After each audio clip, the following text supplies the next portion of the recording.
नमस्ते। नेपालमा सरकारी ठेक्का पट्टाको काम पाउनु छ, होइन?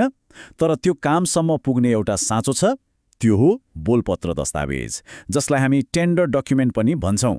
अब यो सुन्दा जति जटिल लाग्छ, वास्तवमा त्यस्तो छैन। आउनुहोस् आज यसभित्रका सबै रहस्यहरूलाई एकदमै सरल भाषामा पर्दाफास गरौँ। अब अलिकति गहिराईमा जाउँ है।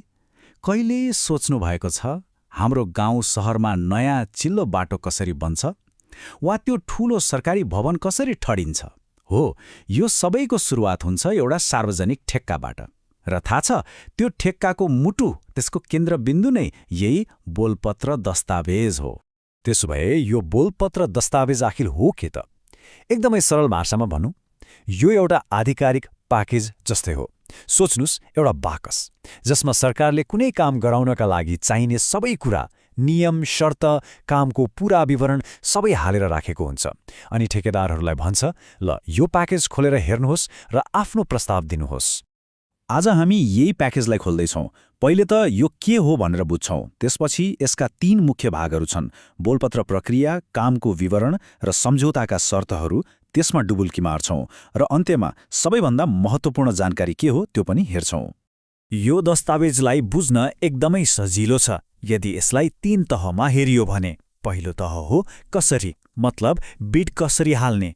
दोस्रो तह हो के, आखिर काम चाहिँ के गर्नुपर्ने हो। र तेस्रो तह हो नियम, ठेक्का पाइसकेपछि के कस्ता नियम मान्नुपर्छ। कति सरल, होइन त?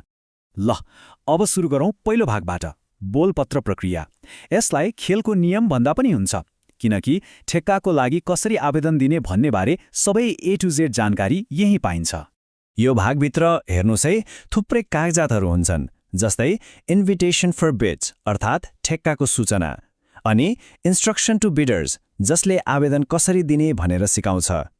त्यसैगरी बिड डेटा शीट जसमा प्रोजेक्टको मुख्य जानकारी हुन्छ। अनि हो, प्रस्तावको मूल्याङ्कन कसरी गरिन्छ र को सहभागी हुन पाउँछन् भन्ने कुरा पनि यही प्रष्ट पारिएको हुन्छ। अब यो पहिलो भागको सबैभन्दा महत्त्वपूर्ण कुरामा ध्यान केन्द्रित गरौँ। त्यो हो बिडिङ फर्म्स, अर्थात् ठेकेदारले भर्नुपर्ने फारमहरू। यहाँ एकदमै होशियार हुनुपर्छ, किनकि एउटा सानो गल्तीले पनि पूरै प्रस्ताव नै अयोग्य हुन सक्छ। त्यसैले यी फारमहरू सही र पूरा भर्नु भनेको एकदमै जरुरी छ। त्यसो भए यी फारमहरूमा के पर्छन् त? ल हेरौँ है। यसमा हुन्छ प्राविधिक र मूल्य प्रस्तावको पत्र, बिड जमानतको फारम र सबैभन्दा महत्त्वपूर्ण बिल अफ क्वान्टिटिज, जसलाई हामी BOQ भन्छौँ। अनि हो, ठेकेदारको आफ्नो जानकारी, आर्थिक अवस्था कस्तो छ, कति अनुभव छ, यस्ता सबै विवरण पनि पेश गर्नुपर्ने हुन्छ। ल पहिलो भाग सकियो।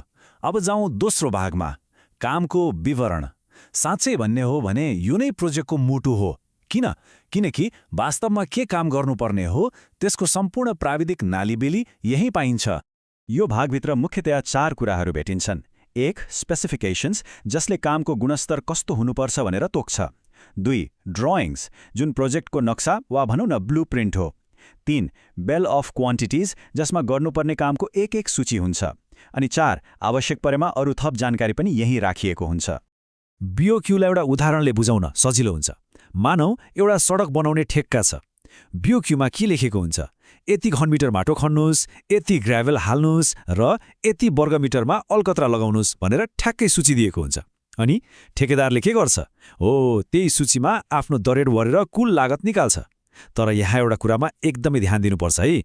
दरेड भर्दा सानो गल्ती भयो भने नि कि त ठेक्का हातबाट फुत्किन्छ कि त ठूलो घाटा लाग्छ।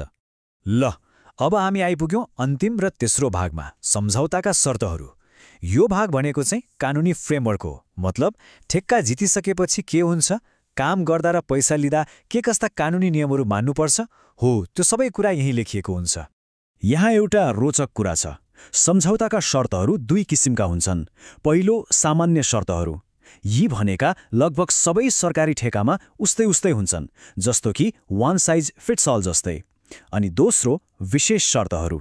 यी चाहिँ हरेक प्रोजेक्ट अनुसार फरक हुन्छन्, एकदमै कस्टम मेड। जस्तै अस्पताल बनाउँदा भूकम्प प्रतिरोधी मापदण्ड हुनुपर्छ भन्ने एउटा विशेष शर्त होला, जुन सडक बनाउँदा त नचाहिएला नि, होइन र? तर ठेक्का जित्दैमा काम सकिँदैन है। त्यसपछि पनि केही महत्त्वपूर्ण कागजपत्र मिलाउनुपर्छ।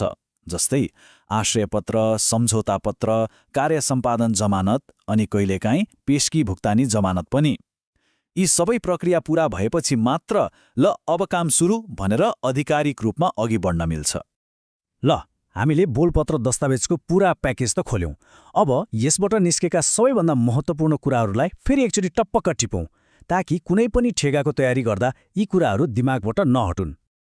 सफल बिटको लागि जम्मा 3वटा साँचो छन्, याद गर्नुहोस् है। पहिलो, प्रक्रिया बुझ्नुहोस्, त्यो कसरी भन्ने कुरा। दोस्रो, कामको विवरणमा पोख्त हुनुहोस्, त्यो के गर्ने भन्ने कुरा। र तेस्रो, शर्तहरू थाहा पाउनुहोस्, त्यो नियम के हो भन्ने कुरा हो। यिनै 3 कुरामा ध्यान गयो भने सफलताको सम्भावना ह्वात्तै बढ्छ। ल यो सबै विश्लेषणपछि आशा छ त्यो जटिल लाग्ने बोलपत्र दस्तावेज अब पहिलेभन्दा धेरै सरल र स्पष्ट लाग्यो होला। अब प्रश्न यो छ, यो नयाँ जानकारी र बुझाइको साथ के अब अर्को सरकारी ठेक्कालाई थप आत्मविश्वासका साथ हेर्न सकिएला त?